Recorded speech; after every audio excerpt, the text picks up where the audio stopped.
I'm Jack, the sole survivor of the catastrophe we went through. If I had known what would happen on that island, I would never have believed it. We were just a group of friends who decided to take a vacation away from everything. But that island turned into an endless nightmare. Honestly, if you're thinking of going there, just stop.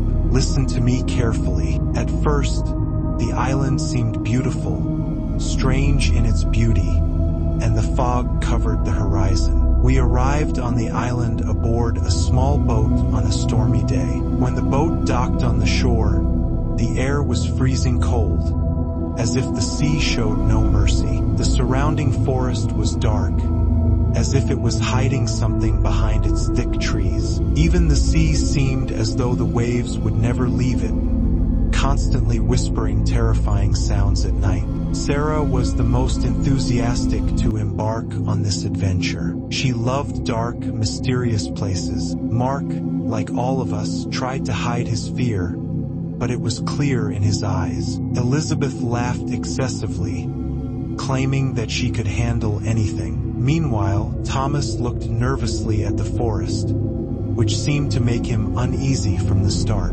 On the first day, while we were searching for a place to stay, we heard strange noises coming from deep within the forest. They were the sounds of ferocious growls and howling unlike anything we had heard before. At first, we thought it was wild animals, but something felt different. The ground trembled slightly beneath our feet, as if something huge was moving beneath the surface. The first night was the worst we had ever experienced. While we were sitting around the fire, we began hearing strange sounds. Footsteps on the wooden surface of the house. They were heavy steps that would approach and then stop suddenly. When we went outside to check, the ground was empty. Only the wind howled through the air. But there was something else, something that couldn't be explained. That was the first moment we truly felt that something terrifying was watching us. As the fog grew thicker, animals began appearing. They were not normal animals. The first thing to appear was a huge cat, but its eyes glowed a dark blue, and its mouth was full of sharp teeth and long fangs. When we approached it, it suddenly stopped and then disappeared into the darkness, as if it had never existed. I knew I wasn't crazy. There were other creatures, like winged bears and giant spiders that moved between the trees with unnatural speed. The most terrifying event happened on the third day. We were covering the area near the house when we found a huge hole in the ground, as if it had been dug by a massive creature. But what made us retreat quickly to the house was that we saw something strange near the hole. It was an unclear shape, slowly moving between the trees. We tried to move away, but before we could leave, the ground beneath our feet began to open up, and giant hands emerged from the hole. These were enormous, cracked hands, as if belonging to prehistoric monsters. At that moment, we began to truly feel fear. That night, Mark disappeared, the first of our group to fall victim. We left everything behind and ran into the forest, but the animals were chasing us. I heard a familiar voice, Mark's voice, but it was wrapped in screams, and his voice gradually faded, as if the earth had swallowed him. When we reached the spot where he had been screaming, all we found were bloodstains on the ground and scattered bones. Then the terrifying events kept happening. Sarah disappeared during the night after Elizabeth saw her heading into the forest as if she was following something. The next morning, we found her torn clothes on the shore, but no sign of her. Elizabeth was the last to disappear, and we couldn't find anything but her last scream calling our names. Then it abruptly stopped. I couldn't believe what was happening around me. The monsters were getting closer to the house, and we were running from room to room, trying to close doors, but suddenly the room itself would crumble, pieces of the walls falling away as if it were slowly collapsing. I no longer saw the friends I was with.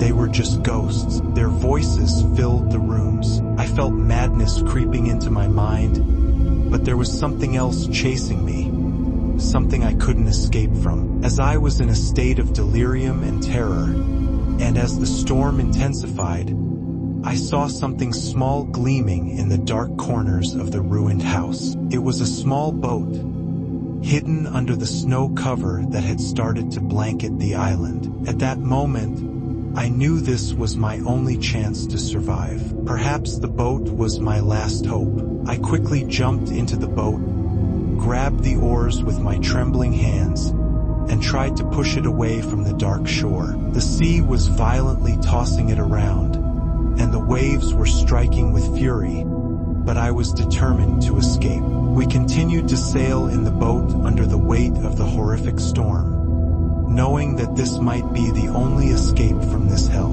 The winds were howling fiercely, and the waves were crashing into the boat relentlessly. The sky was pitch black, with lightning illuminating the horizon every now and then, making the dark sea appear as if monsters were rising from its depths to devour me. With every flash of lightning, I could see, for a brief moment, the silhouette of the dark forest I had left behind, as if it were chasing me. As I struggled to steer the boat against the wind, I felt something strange, as if the sea itself was trying to grab hold of me. Huge waves surged toward me, as if the ocean was attempting to drown me in its depths. In that moment, I remembered everyone who had died on that island: Sarah, Mark, Elizabeth, Thomas, and suddenly, I heard a faint voice in the air, as if someone was calling my name. The voice was very weak, but I was sure it wasn't the wind. Given the impenetrable darkness, I couldn't see anything clearly, but I felt something was chasing me, something that wasn't human, something unnatural. I could only imagine what was happening behind me, as the sounds of the storm calmed for a brief moment, and everything grew more mysterious. Every time the lightning flashed, I could see those creatures in the dark, circling the boat. They were shadowy figures, blending with the darkness as if they were something evaporating with the wind. They moved swiftly from one place to another. Then came the moment I feared would happen. I felt the boat shake, as if something heavy had been thrown into it. I tried to grip the oar more tightly, but the waves were striking it faster, and the terrifying sounds in the air grew louder. The sea seemed like a giant beast, swallowing everything in its path. But suddenly, with the last crashing wave, disaster struck. The boat capsized, and I fell into the freezing cold sea. I felt the icy water engulf my body, and I struggled to breathe properly. I tried to float, but I was living in a state of eerie stillness. In that moment, I felt I was on the brink of death. As I was sinking, I remembered the monsters that had chased us. I remembered what had happened to my friends. The nightmare had become a reality. At that moment, I had lost all hope of surviving. But suddenly, and in an illogical way, I felt something else. It was a small boat. I had thought it had vanished in the waves, but it appeared in front of me at that moment, as if the sky had sent it to me. Maybe it was just a dream, or perhaps it was my final refuge. I climbed into the boat with all the strength I had left, and at that moment I managed to survive. I sailed on the sea for several hours, still hearing sounds in the sky and the sea, but I couldn't tell whether those were real sounds or mere hallucinations. After a long period of torment, I finally found myself on the shore of another island. But even to this day, I can't forget what happened on that island. There is something that still haunts me. Their voices, their stares, even those creatures that emerged from the darkness. I am the sole survivor, but the fear still follows me wherever I go.